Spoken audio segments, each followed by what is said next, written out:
What is causing xenophobic attacks in South Africa?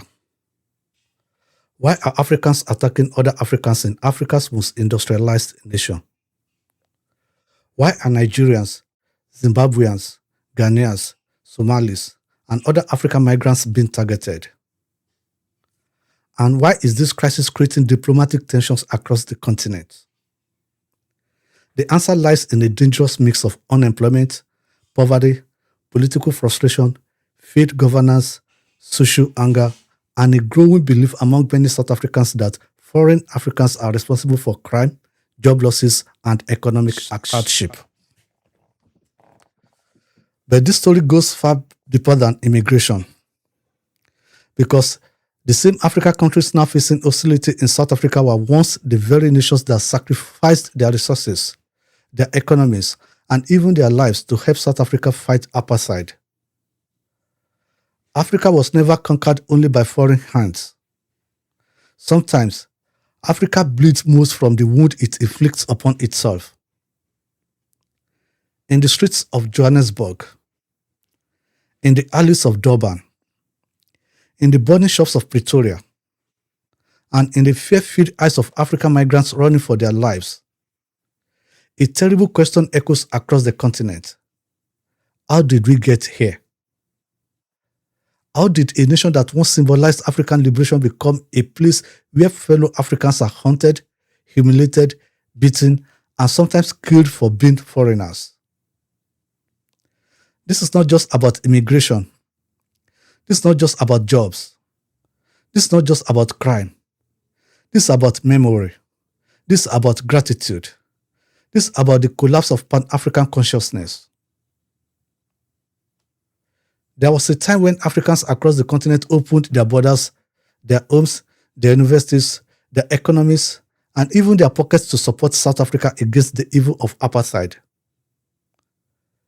Nigeria sacrificed billions. Zambia risked bombings. Botswana suffered military threats. Zimbabwe trained freedom fighters.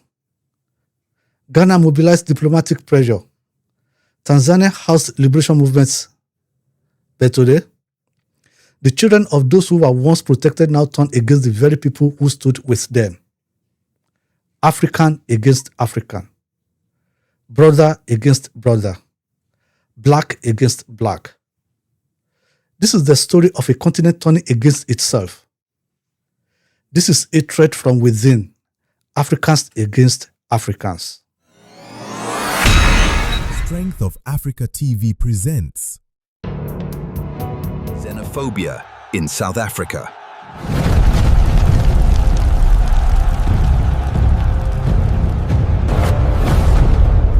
When brothers become strangers.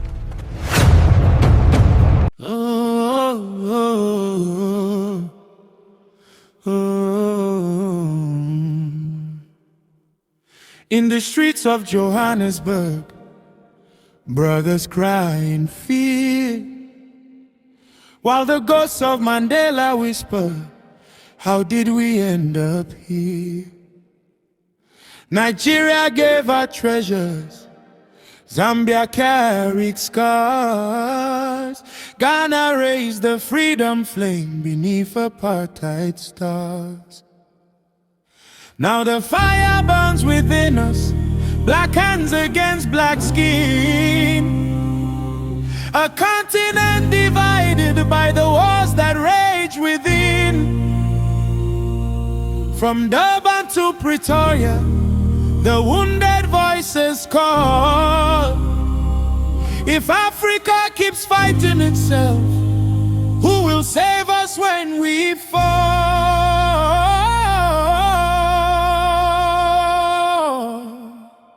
Africa, don't lose your soul tonight. We were born from the same bloodline. Brother against brother, heart against heart. Why must the motherland be torn apart? Remember the chains we broke as one. Remember the battles our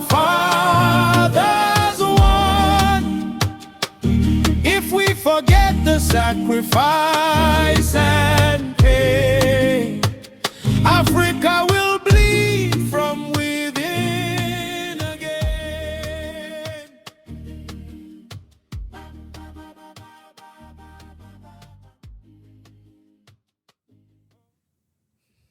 Good morning, good afternoon, and good evening.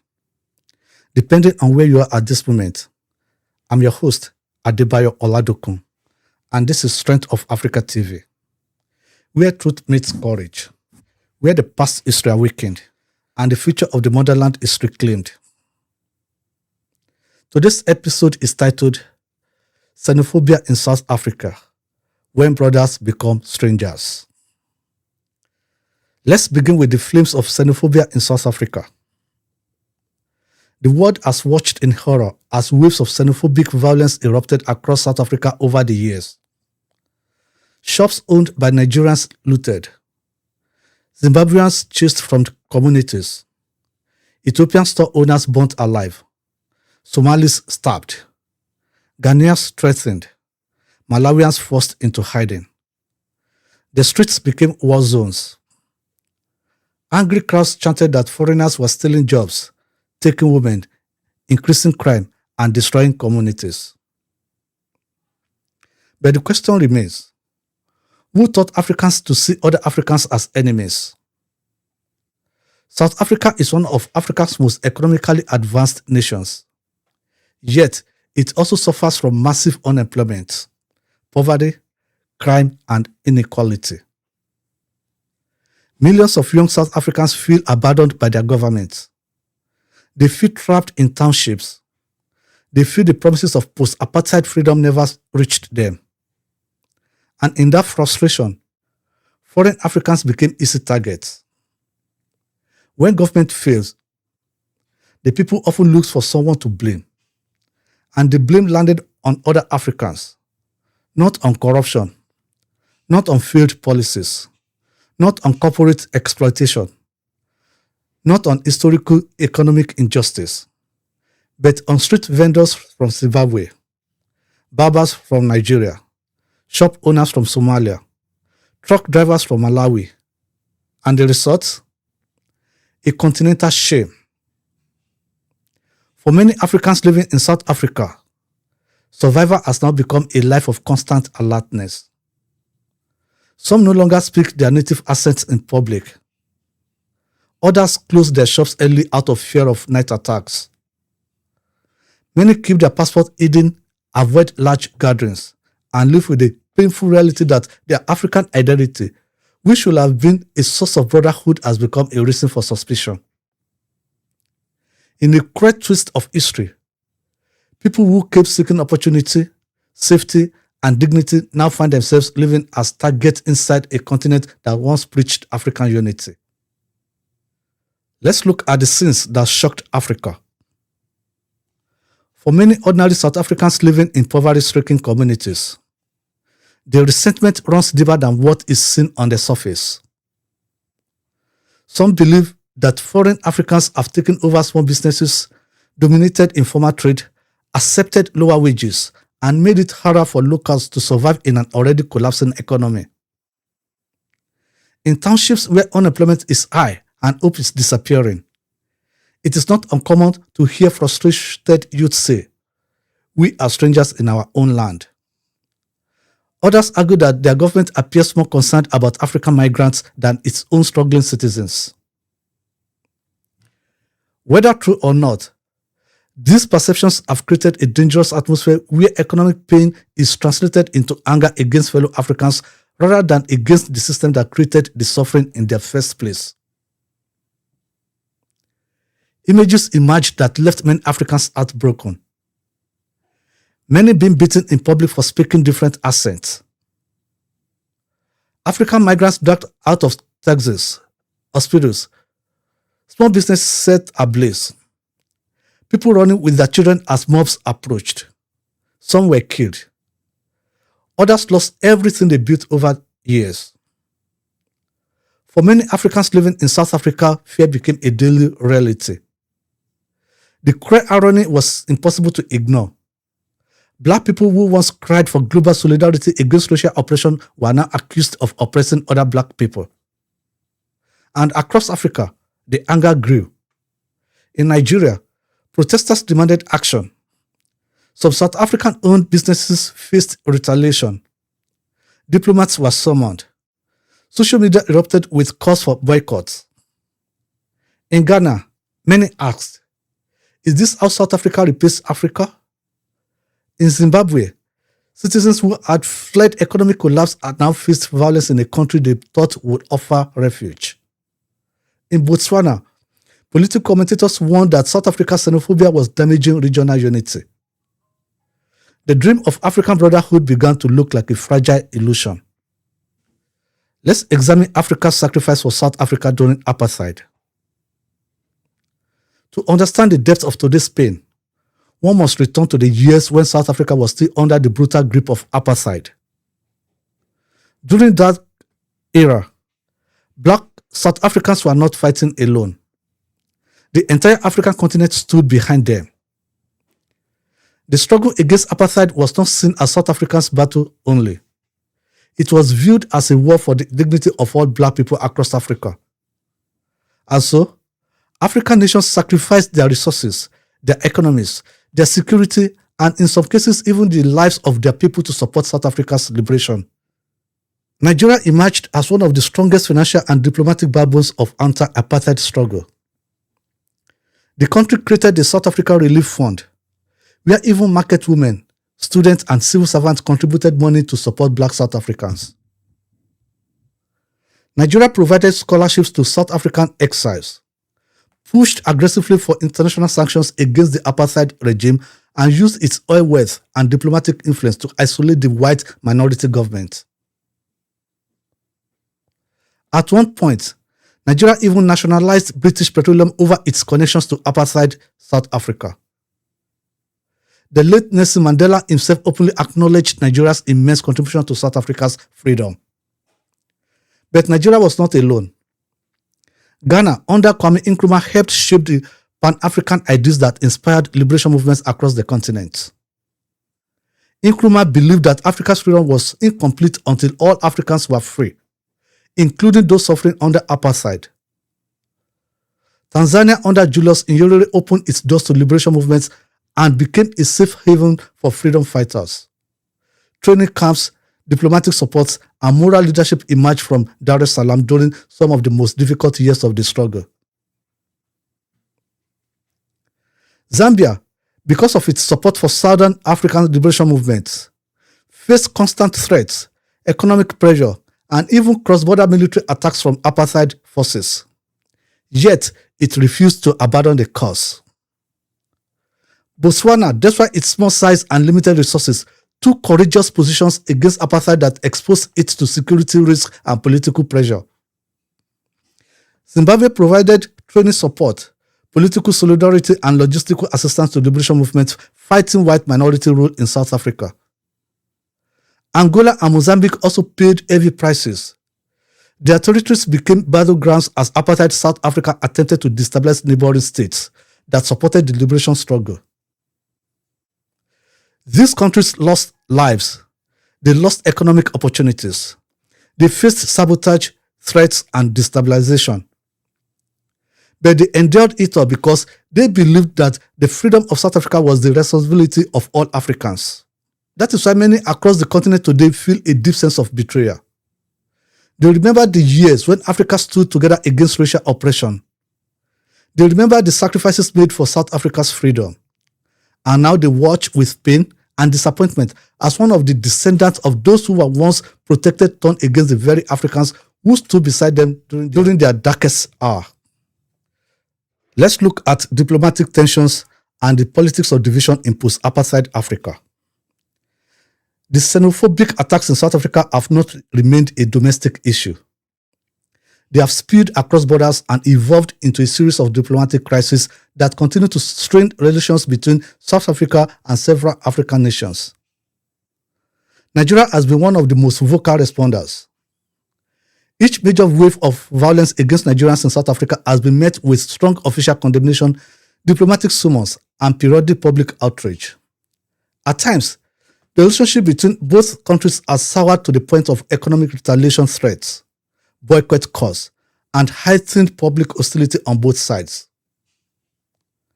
Ghana has also expressed deep disappointment, especially given the shared history of African liberation struggles and Pan-African ideas that once united both nations. Many Ghanaians see the attacks as a betrayal of the continental solidarity that was once sacred during the anti-colonial era. Zimbabwe's position has been particularly painful, given that a large number of its citizens migrate to South Africa due to economic hardship at home. When these migrants become targets of violence, it creates a sense of double suffering, economic exile at home, and physical threat abroad. Botswana and other SADC countries have also expressed concern, warning that continued xenophobic sentiment could destabilize regional integration, undermine labor mobility agreements, and weaken the very foundation of Southern African cooperation. Behind these diplomatic statements, however, lies a deeper reality. Africa is struggling to transform Pan-African rhetoric into practical unity. The rhetoric of African brotherhood is still spoken in summit halls, diplomatic speeches, and continental gatherings. But on the ground, it often collides with economic pressure, unemployment, and nationalist politics that are framing foreign Africans as scapegoats. In this vacuum of economic hope, political actors have often found it convenient to shift public anger toward migrants. Foreign Africans become easy targets in a system where structural failure is harder to explain than human blame. Some political rhetoric has even fueled this divide further, with suggestions that immigrants are responsible for crime, job scarcity, and pressure on public services. Despite numerous studies showing that migrants often contribute significantly to informal economies, entrepreneurship, and local labor supply. What emerges is a dangerous cycle. Economic frustration creates social anger. Social anger is redirected toward foreigners, and political systems sometimes reinforce this redirection for short-term gain. In the end, diplomatic tensions become only the surface expression of a deeper continental crisis. A crisis where Africa's internal political and economic challenges are no longer being solved, but increasingly projected onto one another. And so, the question remains unresolved and more urgent than ever. How did a continent that once united against apartheid come to a point where its own people now face each other as strangers and enemies?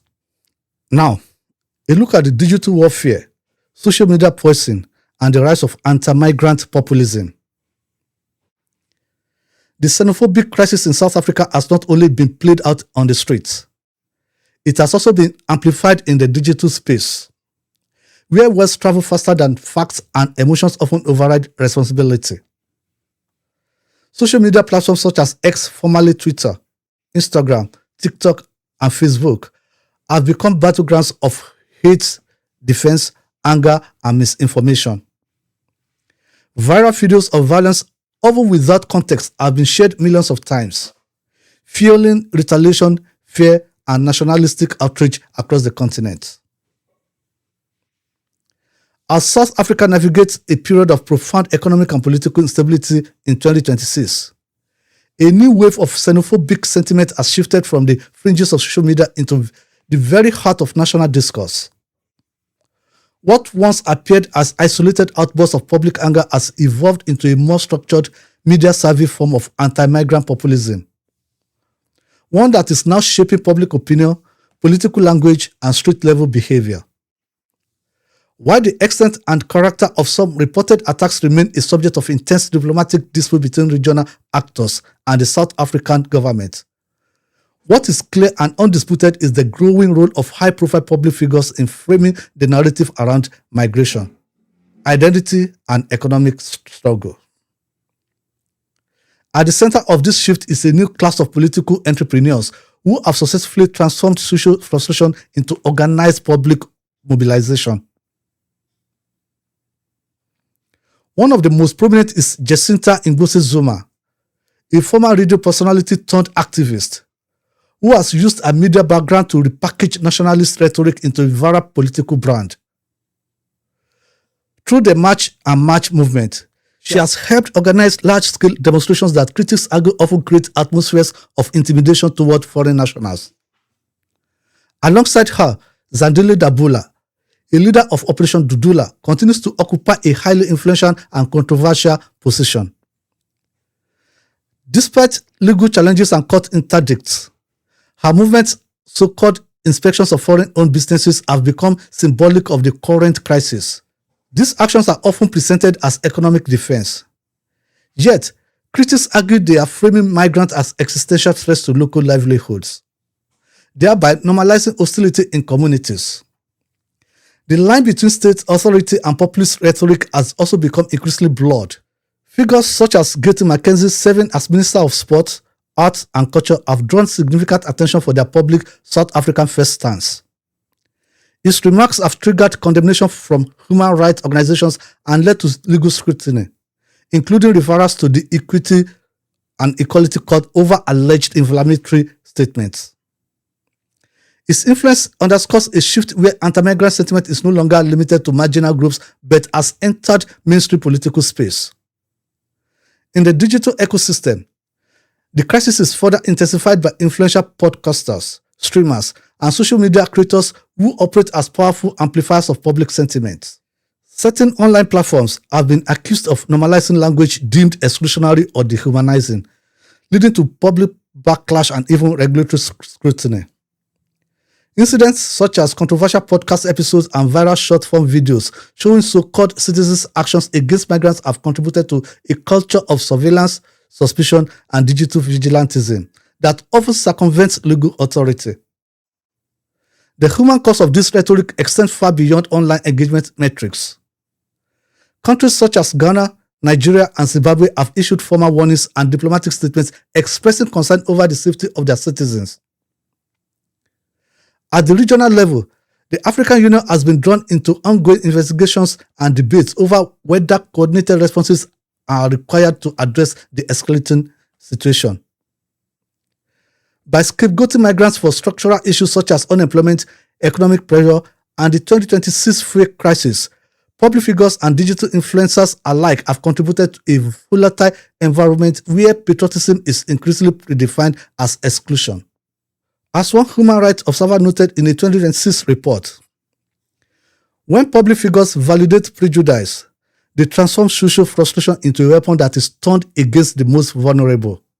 In this way, South Africa's struggle is no longer only about economics or migration.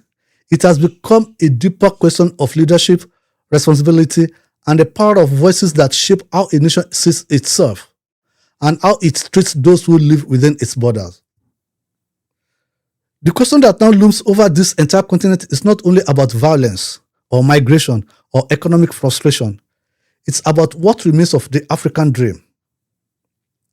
There was a time when Pan-Africanism was not a theory, it was a movement. It was the belief that Africa could only rise when Africans stood together, defended one another, and refused to reproduce the divisions imposed by colonial history. Leaders like Kwame Nkrumah, Julius Nyerere, Thomas Sankara, Patrice Lumumba, and Nelson Mandela spoke of a continent united not only by geography but by destiny. A continent where the suffering of one African people will echo in the heart of another. But today, that vision feels distant.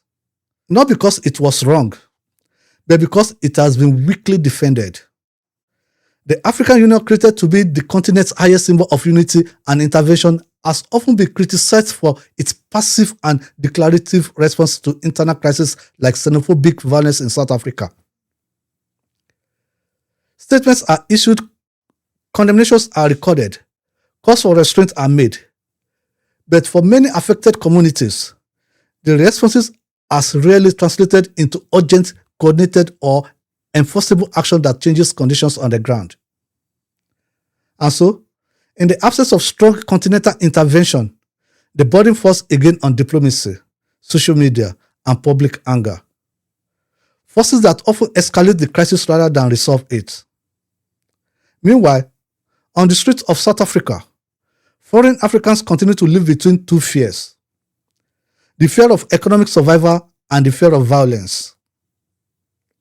And on the other side, many South Africans continue to struggle with poverty, unemployment, and disappointment in a post-apartheid promise that remains unfulfilled. This is where the tragedy becomes complete, because Africa is not being destroyed by foreign invasion. It is being weakened by internal division. The same continent that once mobilized against apartheid now finds itself unable to fully protect the very Africans who stand next to it in its cities, markets, and communities. And so we are left with a painful realization: Africa may never need an outside enemy to undermine its unity if it continues to turn its frustrations inward. This is not just a story of xenophobia. This is a story of forgotten sacrifices, a story of failed unity, a story of institutions that speak more than they act, and a story of a continent still searching for itself.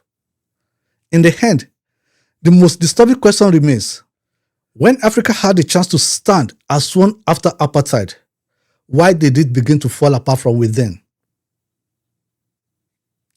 I'm your host, Adebayo Oladokun, and this is Strength of Africa TV. If you found value in this conversation, please subscribe to our YouTube channel, endeavor to join our membership, and give us super thanks. Follow us on Facebook, Instagram, Spotify, Apple Podcast, and Rumble. For advert placement, visit us online at Strength of Africa TV.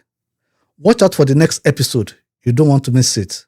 Until then, tell your own story. Because Africa's future is written in African ink. Stay rooted, stay bold, stay African. Thank you for watching, and see you in the next episode. Bye.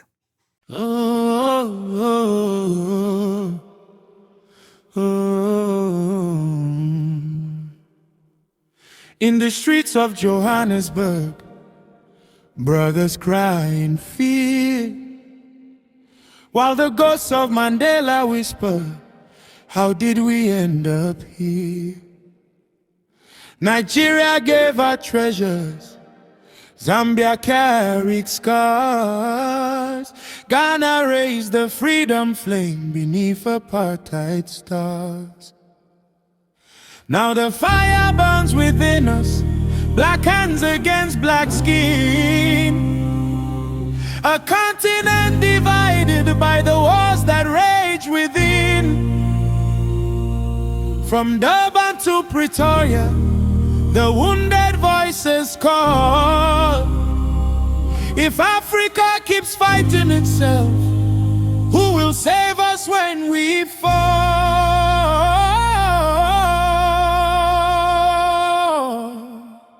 Africa, don't lose your soul tonight. We were born from the same bloodline, brother against brother, heart against heart.